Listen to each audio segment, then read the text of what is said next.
going? Are you ready for Marvel 2024? Yep. All right. Happening right now. The Marvel panel is being smoked out. What's going on?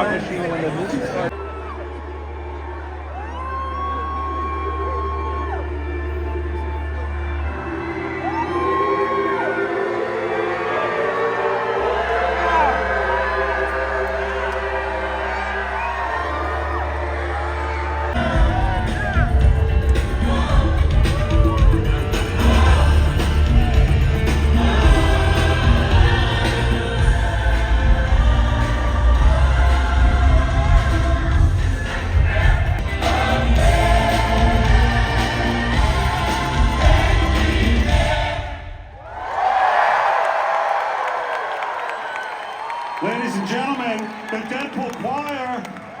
Thanks, everybody. Thank you so much, guys. Look at this. Thanks, guys. Unbelievable. Wow. Look at all these Deadpools. Holy Toledo. I saw a Bob Ross Deadpool. I saw a Woody Deadpool. Did anybody see a Peter Pool? Is there a Peter Pool out there anywhere? No? Well, Greatest Showman Pool, I saw that. But I went to Peter Pool. Hey man, Rob Delaney. Peter Pool's gonna be our moderator today. Thanks, Rob. Moderator?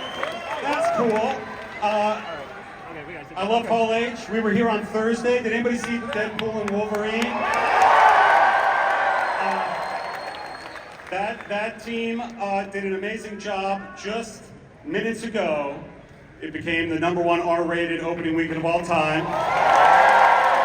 And at the same time, the Marvel Cinematic Universe, of which Deadpool and Wolverine was our 34th, just crossed $30 billion at the box office, which is crazy. We had a great time here on Thursday. We had a great drone show. And they presented us after. Did you guys see this drone show? It was gigantic. And there was a guy from the Guinness World Book of Records who came out and handed Louis Esposito and I these plaques. We didn't really do the drone show, but we got the plaques because it was the biggest fictional character drone show ever, which is cool. We'll take it. Guinness Book. But you know what I like? I like that Hall H doesn't just look back. We've looked back. That's when Wolverine's in theaters. Hall H looks forward. And what is coming up next? So today we're going to talk about 3 movies we have coming out in 2025, the first of which is Captain America, Brave New World.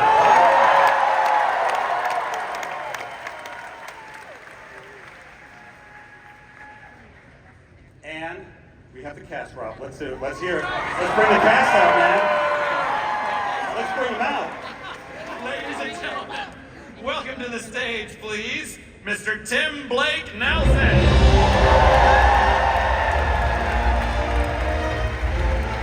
Danny Ramirez.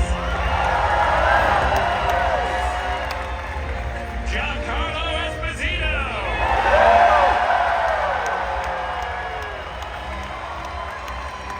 And Captain America himself, Anthony Mackie.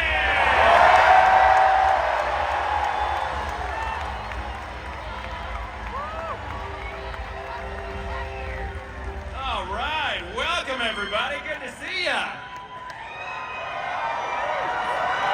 Hey, Anthony, a few years ago, Tom Holland made a joke about how you don't have your own Falcon movie. What would you say to him now? Well, he said, I didn't have a movie. And I said, well, you're not 5'11".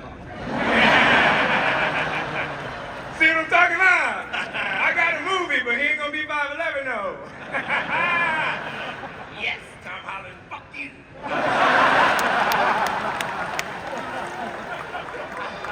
Now, Kevin, this film reminds me of The Winter Soldier, and you've talked about it being a grounded espionage thriller. Were there any other films or projects, both in and outside of the MCU, you look to for inspiration? Well, you just said it, right? There was a movie you guys might remember 10 years ago called Captain America: The Winter Soldier. And it was so fun to do a film that is grounded, relatively grounded. It's still in the Marvel Universe, but that's really what this film is return to that. And I think when you see some things, you'll see that it is that level of grounded action movie that we also can do in the MCU. Right on. Now, Anthony, unlike Steve Rogers, Sam doesn't have the super soldier serum. How does Sam's lack of superpowers affect your approach to the action scenes? Wow, very good question. Sam is surrounded by a host of very good, intricate characters that help him move through the plot of the story. He's not so much a muscle-bound guy. He's more of a cerebral, thoughtful character. You know, when you first see Sam in Falcon Winter Soldier, he's a counselor. So he keeps that counseling, he keeps that approach throughout the course of the character in all of the films. Right on. Now, Tim, it's been Very 16 cerebral answer years. right there. Cerebral. Punch Very people in the cerebral face. I answer. will punch you in the face.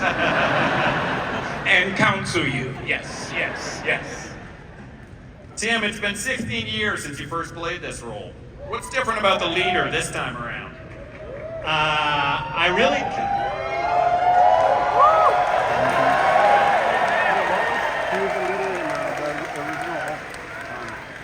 I really can't say much because Say it. Give it to him, Tim. Give it to him. no spoilers. I want them to bring me back. And 16 years. yeah, right, exactly. And I say how happy I am that he's back. No little tag left behind. That he was there on the floor with his head beginning to bulge, and now here we are. Yeah, and by the time I'm brought back again, to quote "O brother, where art thou?" will be coming pabulum. Anyway, they wrote a great story for him, and I think people are going to be pretty excited. All right.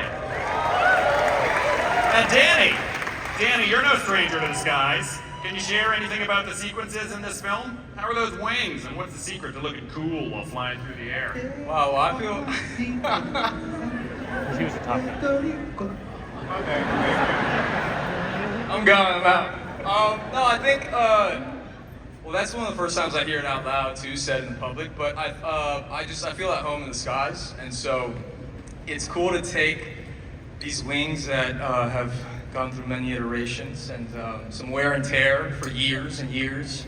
I thought they also came with knee braces too because they're a little bit older, but.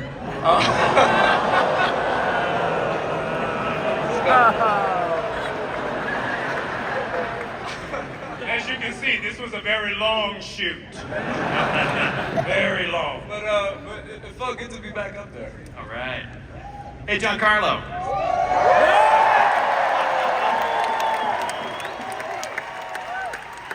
Now, you've been talking about wanting to join the MCU for a while. What does it mean to finally step into the Marvel Cinematic Universe? You know, it's like a dream come true. When your dreams come true and you get the call, you walk through the door. I have a great deal of gratitude for all the fans who really had this dream come true because it was fan casting that linked us together and we started to talk. And so everyone wanted to be with one thing or another thing. There's been a lot of guessing going about who I really am. But to be with this cast, especially Anthony Mackie, who brings it every single time in every way that he possibly can. Can I say it? I am. Can I say it? I can say it. Wow. Can finally unleash it. I am the king of the Serpent Society. I am Seth Volker, Sidewinder. That's a load off my shoulders. Let it all go now. Thank you so much, Mr. Spike. All right, for our last question, gang. Anthony, you've said before that the shield can be pretty heavy. What's the secret to wielding both the shield and the wings? That's a very good question. Why didn't any prompt me on this? You know, it's interesting just because I never realized how heavy the shield was. And my costume is pretty heavy. And there's a lot of responsibility and a lot of background and everything that comes with it. And I couldn't have a better group of people, even the ones who aren't here, the cast members I had, and the ones who are standing before you to help me with that responsibility and make sure that these characters came to life truthfully and this story was told in a truthful way. All right. Now, you'll notice our director, Julius Honor, is not here. He tested positive for COVID. That fool tried to give me COVID over Zoom. He is not here. He tried to give me COVID over Zoom. We ain't gonna talk about it. I'm calling him right now. But thankfully, he sent us something to share with you. He sent a scene from Captain America: Brave New World just for you, and we're all gonna watch it right now.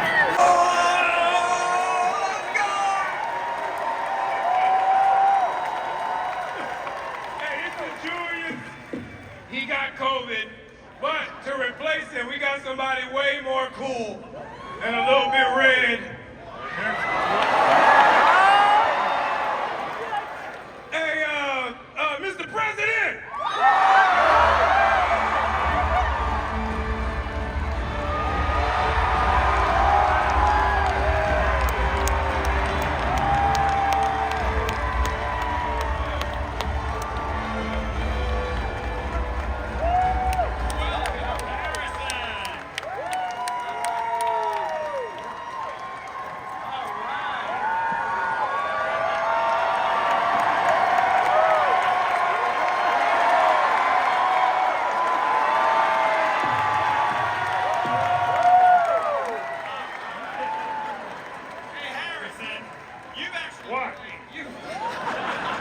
You've played a U.S. president before. What makes Thaddeus Ross different?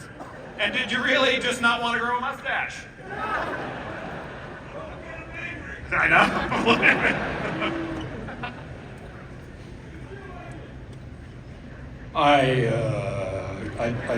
I would have grown a mustache if I'd been asked. That's Harrison Ford! Tell Tom Holland I got fucking Harrison Ford!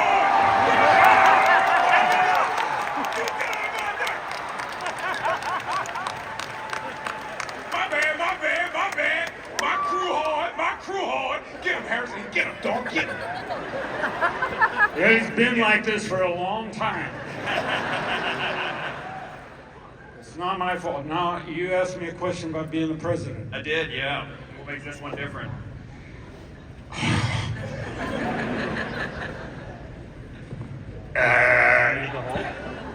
I'll make no reference to current history.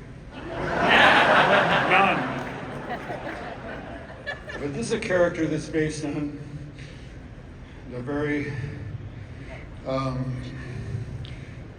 lot of history developed with Bill, who played the character previously. But now I am Thaddeus, and I am delighted, and I am proud to become a member of the Marvel Universe. I have been watching fantastic actors, some of which are here tonight, have a really good time working in the Marvel Universe, and I wanted a piece of the action.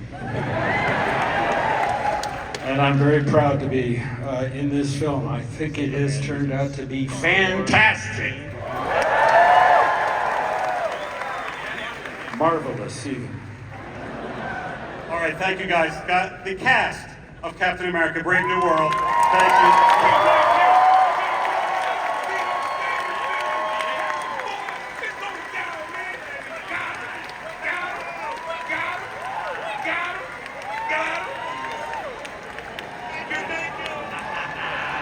My dream of a nerdy life can't get any more complete. I hear Harrison Ford say adamantium. That's pretty cool. Now, we have another movie next year that comes out in May, and it's called Thunderbolts. Okay. All right, ladies and gentlemen, please welcome to the stage director of Thunderbolts, Jake Schreier.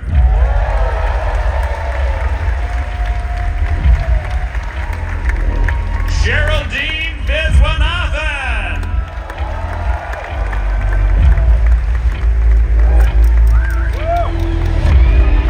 Lewis Coleman.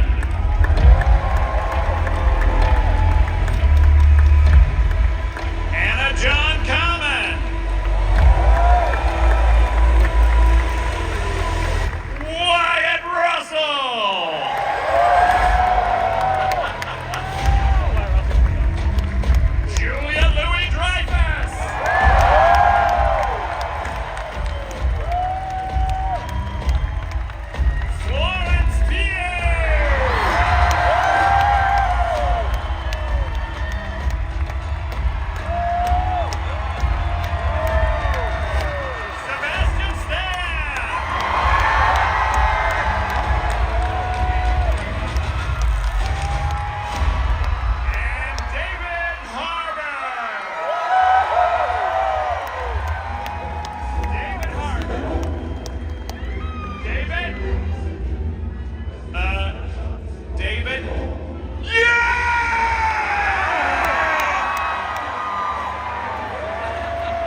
team, I have to tell you, they are wonderful.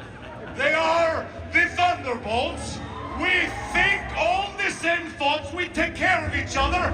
We show up for each other. Let me introduce you to... Oh my God. You guys didn't dress up?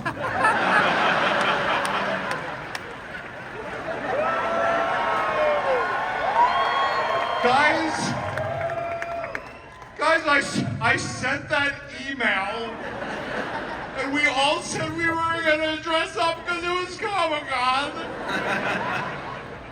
Sebastian, you said when I couldn't rewrite your monologue in that pivotal scene in Act 2 that you would dress up. You don't have my number. You guys are the worst. Nobody dressed up except for Julia. Thank you, Julia. Oh my God! Guys, I'm so embarrassed! Well, thank you, but I'm out of here. Thanks a lot, guys. Really appreciate it. God, Florence Pugh. You think that girl has your back and she just really doesn't? Okay, She doesn't want to wear a turn green his mic off, please. If we could just thank you.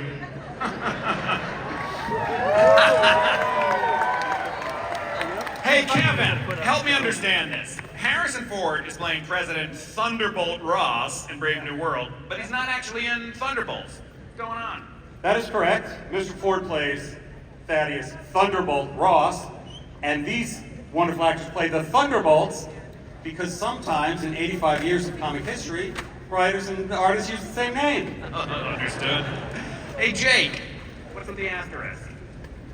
Oh, the asterisk. I can tell you that it means something. You want me to tell them what it means? You don't. No. Yeah. You have to see the movie. Hey, Sebastian. Sebastian, it's been over 13 years, 8 movie appearances, a live-action series. You're a Marvel veteran at this point. What stands out for you about Thunderbolts asterisk? What's my thoughts about it? What stands out about Thunderbolts? Not Dan Harbor. This one, I think. This one right here.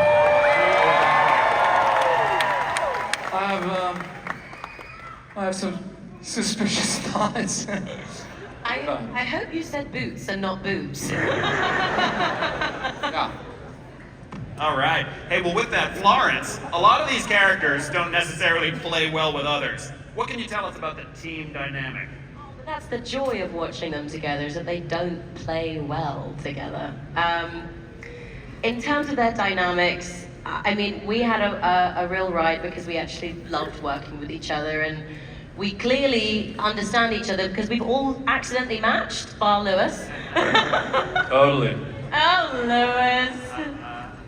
So Geraldine and Lewis, welcome to the MCU. What can you tell us? What can you tell us about the characters you play? Bob? Hey, what's up, guys? Well, Rob, right? That's me, yes. Yeah, I mean, I'm sure you understand the challenges and the weight and responsibility of a 3-letter name, right? Yeah. Rob, Bob. Yeah. I feel you there. I just wanted, I see you, Thank you. and I connect with you there. And I'm sure that you know as much as I do about Bob for that reason. Okay, terrific. Hannah, you're a returning MCU villain, potentially former villain. What can you say about your character's heel turn? Well, it's good to be back. And no, coming back and working with such incredible actors and characters as well, it's been such an honor and a pleasure. And where we left Ava, and where we find Ava, and how she works with others is gonna be interesting. All right. All I can say, guys. Hi, Julia. Hi, Rob. We've seen hints Valentina as a sly puppet master working behind the scenes. But Yes. We see a lot more of her in this movie. What is she after? Oh, I'm so happy you asked me that question. Valentina is after power, control, and I would say just generally she's wants to kick ass in the Marvel Universe. I think that's a good answer. I like it.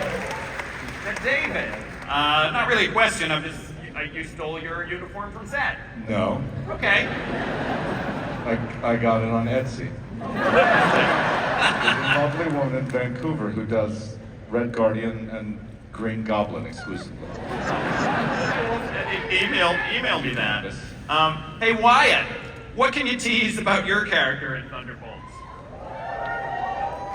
Everyone's gonna fucking love me. I don't know, Rob. I get put up on this stage. I feel like, Kevin, this is a recurring thing. I can just say, I don't know, and you have some pure joy out of me and have no clue what to say. I think it's going to be fun. It's really, really, really fun to be with a group of actors that you love being with and have a good time. So whatever comes out and you guys watch and you guys see on film was one of my favorite experiences that I've ever had working, just being with a group of great people. And that, I hope, comes through, honestly, through, I guess it's a bad answer for me, but for everybody. I liked it. Yeah. Hey, Sebastian, what's the best part about playing Bucky after all these years? I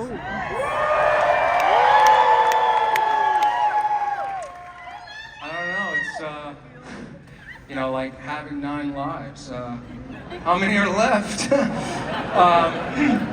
No, it's been really a privilege, honestly. I remember being on the stage with Captain America: Winter Soldier, and I was so terrified at the time that I was like, it's okay, he has a mask, he doesn't speak. I don't have to speak. But I'm so grateful to see everybody here and to be up here with this incredible, talented group of people, and so I'm grateful. Right on. So David, we're gonna see Alexei reunite with his adopted daughter, Yelena. What's it like for these two characters to be back on a job again? Aww. I mean, I want to reiterate what Wyatt said about this group of people. I had one of the greatest experiences of my life working on this movie as well. They're all wonderful, but I do have a favorite, and her name is Florence Pugh, and I think she's this up-and-coming actress. You may hear more about her.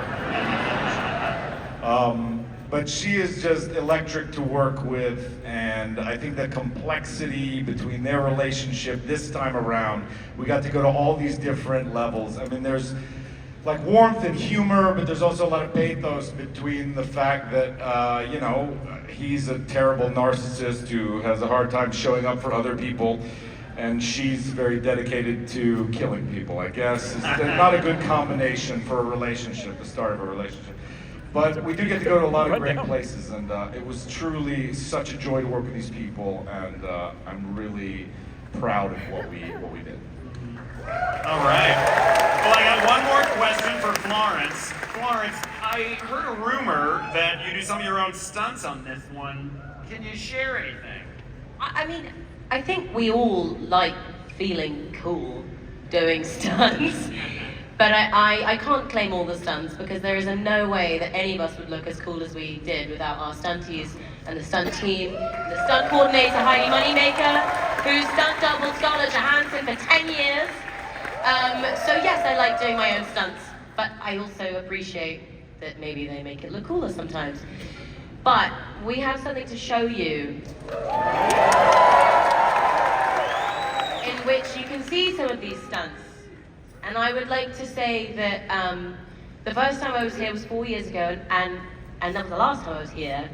And I remember the energy that all of you guys gave us, and it honestly lived in me for about a year after. And I just want to say thank you so much for all of you being here and for giving us the energy again.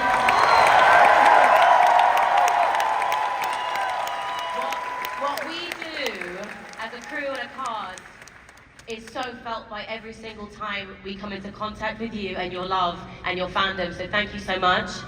This movie This movie is so wonderful and bizarre, and it's very brave, and it's because of this cast, this director, the producers, the stunts, the bloody stunts, oh my god, the stunt team. And I really, really hope that you recognize it and that you feel it too. And we are so proud and we are so impressed. And I'm so happy that we're here again.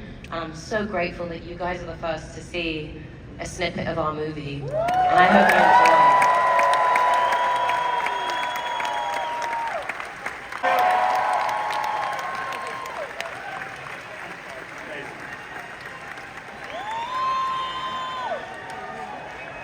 Thunderbolts, Marvel's first family into the MCU, the Fantastic Four.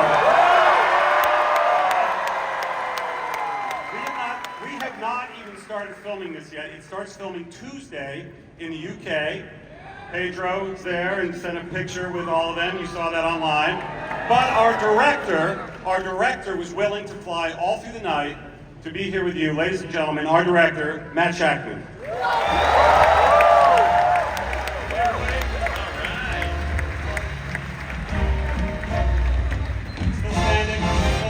I'm still awake. I'm still standing. Welcome, Matt. Hey, Matt, the Fantastic Four have some of the most iconic powers in Marvel history, from Reed's stretchy limbs to Johnny's fire abilities. How do you want to bring those powers to life on screen? I love the Fantastic Four. I love their power set, and it's one of the things we've worked the hardest on, because we want to be true to the comics, but we also want to be true to life. We want to root it in physics and anatomy and all those things that can make it feel incredibly real. So we've done tons of tests and concept art and storyboarding and VFX tests and research. We've talked to scientists, we've talked to animal experts, we've talked to everybody. We've gone out into the desert to find the best rock to make the thing from, right? We've done everything we can to make it amazing. Right on. And you journeyed through the decades with WandaVision, and we know that Fantastic Four... WandaVision had directed every episode. And we know that Fantastic Four is set in a version of 1960s New York. Were there any 60s details you wanted to make sure to include? I mean, the same approach to the powers. We want to do our research. We want to be authentic. We want to bring it to life in a very real way. But at the same time, we also are not doing just the 60s, right? We're doing a retro future 60s. So a lot of it was about finding inspiration from the futurists of that time, especially Sid Mead, and using that as sort of inspiration to build a whole new world that is part the New York that you know from the 60s and something you've never seen before. But more than just the visual aesthetics, the 60s to me is all about optimism. It's about looking to the stars, and about dreaming, about traveling into space. It's about how with the right heart and the right mind you can do anything, which is what the Fantastic Four is all about. And so it's more about capturing the spirit and the tone, which is not a bad segue because I put something together for you guys. And we haven't started shooting yet, but we put together a little bit of pre-shoot stuff, some animatics. We've kind of cobbled together something to give you a sense of what this movie will be about.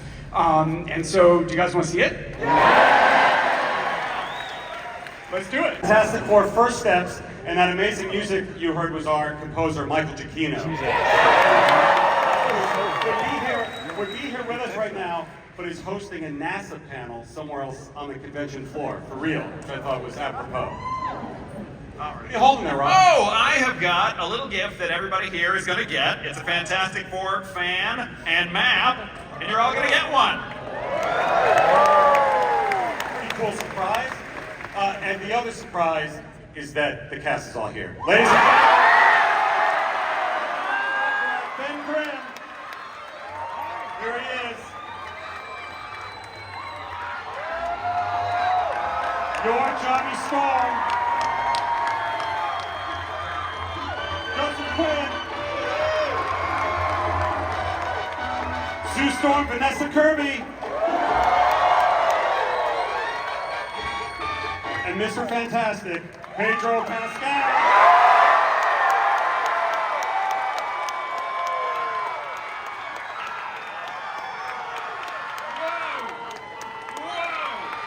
By the way, this is the first time, all in public, Marvel's first family.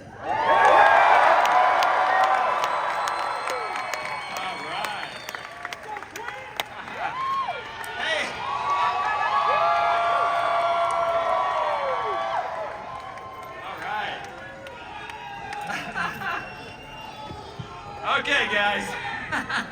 Hey, Evan, I got a question for you. What was your reaction the first time you saw yourself in the super suit? Oh, I don't know. I feel like that was just a couple of days ago. Can you remember? I don't know. I'm still processing it. You got to give me a few more hours. All right, I'll come back with some more questions. Hey, Pedro, you've had a role in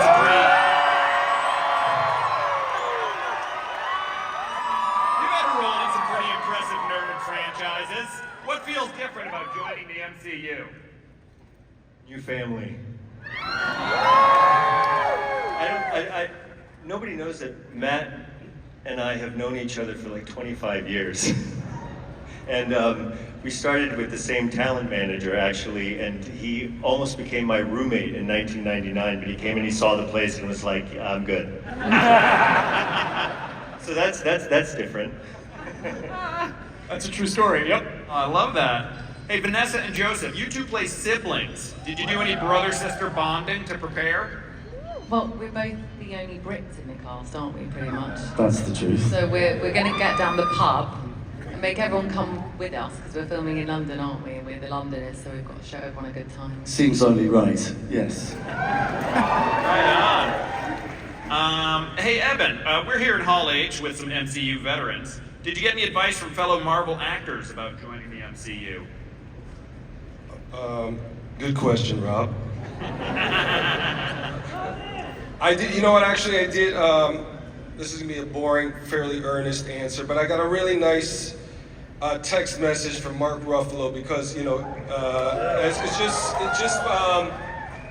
to sort of demystify the process of motion capture, and because it's something I've never really done before, and he sent me this very long, generous text about how, you know, just simplifying it and taking away kind of I was a bit scared of the technology and just sort of saying, you know, it's just like, you know, making scenes like, you know, normal scene work. Right on. So, that was real advice. That's very nice. Let's see here. Hey, Joseph, with the 60-plus years legacy of this title, and this being Marvel Studios' first venture with these characters, what's one thing you hope to bring out from your character that fans could be excited for? Evan? What am I going to bring to it? I think we're all collectively going to bring an essence that is a family, rather than thinking about what we individually are going to bring. It's a team sport, this, and we're all going to work very hard to bring a feeling of a family to this film. That's what it needs. Amen. Got a question for Vanessa. After a week of rehearsals and the pre-shoot, what new things have you learned about your family? Individually or together? Yeah, I guess, you know what? I don't think I've laughed so much in a rehearsal period before. We laugh so much, and it's so beautiful to be at work. And, you know, we're all really so dedicated to try and make it the best we can, and we feel so kind of, we want to do it justice, and it's amazing reading the comics from the 60s and all the way up and seeing this family that has traveled with so many people in life, and feel so honored to be a part of it, and but to laugh through it, which I hope we can capture in the movie, because when you read the comics, it's got such joy in it, and so I think we can all say we've laughed a lot. We've cried with laughter many days, so hopefully we can bring that to the movies. But you start shooting on Monday back in the UK. Don't you have to get to work? We gotta go. Yeah. The plane's flying. They literally have to fly back, but the good thing about that is they have their own fantastic car, which will take them back to the UK hopefully very, very quickly.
Danny, everybody. He lives in London. He's going to hitch a ride. Panel's over. Thanks, man. Thank you. Thanks, guys. Those are our 3 films. Any other cast you've seen? Do you want to hear a little bit about the Avenger films? One thing that people have been asking of late is who the heck is going to direct these 2 movies?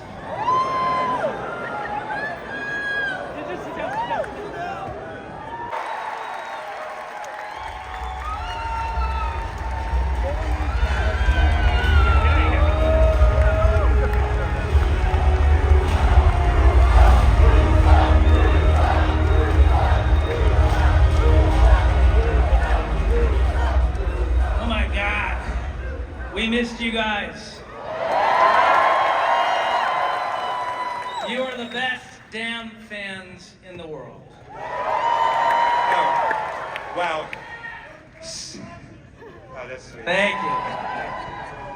So, Joe, are we really going to do this? I don't know. All right, we're up here, right? Kevin, Happy, guys. Can we still back out? Is it? No? Okay, just hear me out.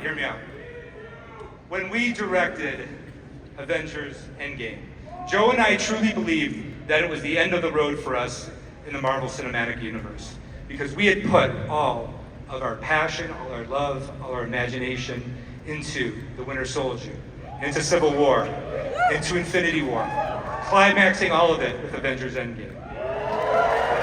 That 4-movie run was incredible, and it left us creatively spent with all of our emotions on the floor.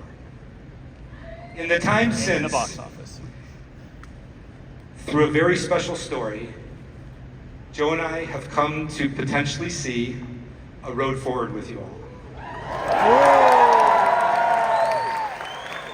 And it's the biggest story that Marvel Comics ever told. It's the first comic book run that I read as a kid that made me fall in love with comics. It's the reason that Anthony and I are standing up here.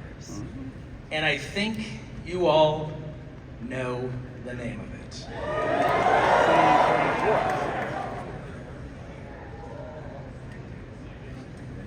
The name?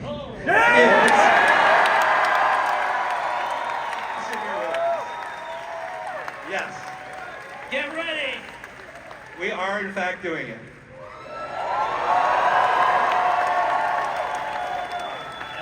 I bet you didn't see that coming.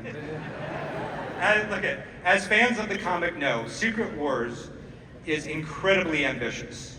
The magnitude of the filmmaking, the vastness of the storytelling, world-colliding epicness, all of this made Joe and I understand that we would need to make another essential movie first in order for all of us to be ready for Secret Wars. Yeah, there is one very, very important character that is required to do Secret Wars justice. And it's a character that Marvel has not introduced yet. And it could be the most important character in all of the Marvel Universe.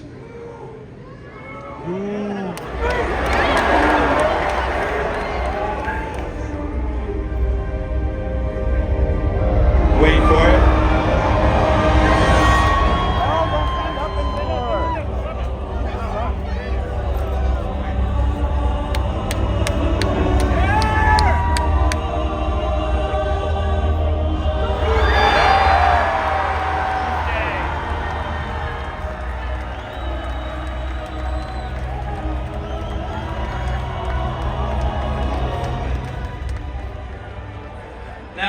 Listen, if we're gonna bring Victor Von Doom to the screen, and he is one of the more complex characters in all of comics, right, Kevin? I mean, this is potentially one of the more entertaining characters in all of fiction. If we're gonna do this, if we're gonna bring him to movie theaters worldwide, then I think we're gonna need the greatest actor in the world to play that character. Now, okay, ladies and gentlemen, as proof of the unimaginable possibilities in the Marvel multi-universe, we give you the one person who could play Victor Von Doom?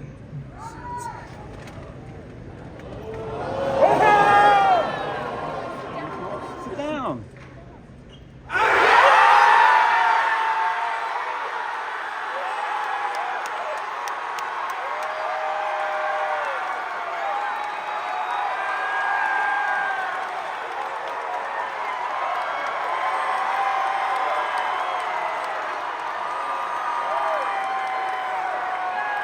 New mask. Same task.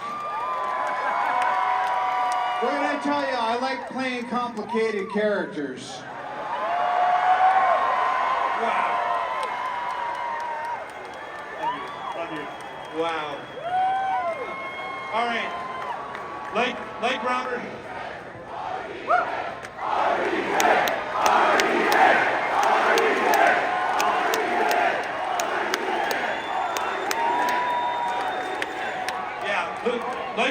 Like Robert said, new mask, same task, and the task for all of us, including everybody in this room together, is for us to help create the greatest possible experience that we can all have together in a movie theater. So let's get to it. Bring your imagination, your love, and your passion, and we will see you in 2 years with Doomsday. Thank you very much.